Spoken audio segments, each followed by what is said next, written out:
All right, guys. Well, after that absolute stinker of a match this morning, I'm going to do something that's a little bit radical that is probably a little too early for me to do at this point. The other thing that's pushing me towards making this tactical decision so early is the fact that Na Sang-ho is injured. We've got 7 injured players here on the squad. He's going to be out for a little while. He's going to be out for about 4 weeks, which means about 8 matches, which is a huge problem. And I'm thinking, well, what are we going to do? I mean, having wingers up at the front doesn't really make that much sense.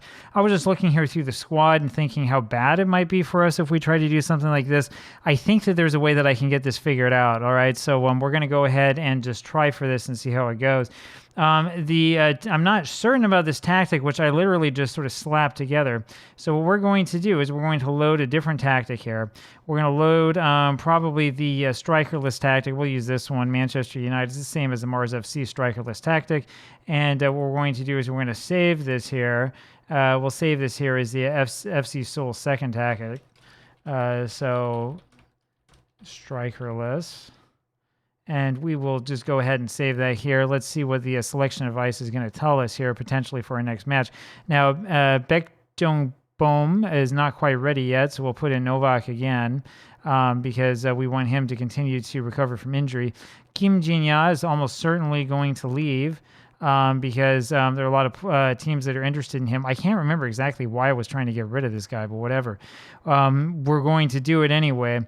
We have a problem, as always, because of wingbacks. This does mean that we might take guys like Oh Min-gyu off of the transfer list. I know he's not quite good enough for this side, but we might go ahead and just sort of take him off. It'll take me a second to kind of go through everything and figure out exactly who I want to do what with. But this also means that there are players who are just simply not going to fit into this system all that well.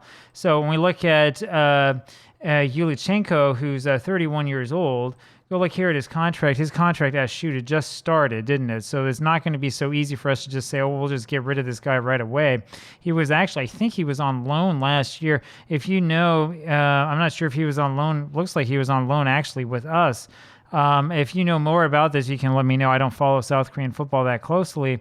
I'm not certain that this guy is necessarily the guy to go with, but after looking at this, maybe we'll end up sticking with him. I don't know. What we're looking for here, though, for the most part, are players whose contract did not just begin, who we might be able to sort of get rid of now that we've made this tactical change.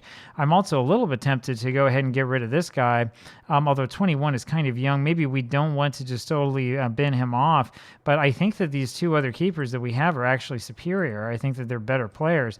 It might be worth it, believe it or not, to try to put this guy out on loan because I think we can get quite a bit of money for him. Just looking at this 1.6 million transfer value and the wage of 1,600, I think we can probably earn money off of him having him out on loan. Anyway, that's sort of the idea that I have right here, right now. I'm going to mess around with a lot of this stuff sort of behind the scenes, and we'll see what comes of it.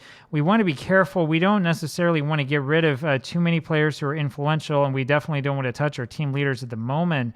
Even the ones that are worth, a fair amount of money, I suppose. Guys like Lee Han-bun, who just had a really, really poor match for us, I'm a little bit more inclined to be like, yeah, maybe we do think about getting rid of him. I don't know. At any rate, we've got to do something because that last match was really, really poor, and we need to get something figured out. Now, the trick about tactics is that you lose a lot of tactical familiarity if you do a change like this. We do have a whole bunch of matches to go, of course. This is still the very beginning of the season. And as you know, we're not expected to do much. They just want us to finish up in the top half of the league, which I still think we can do despite losing to Buriram United.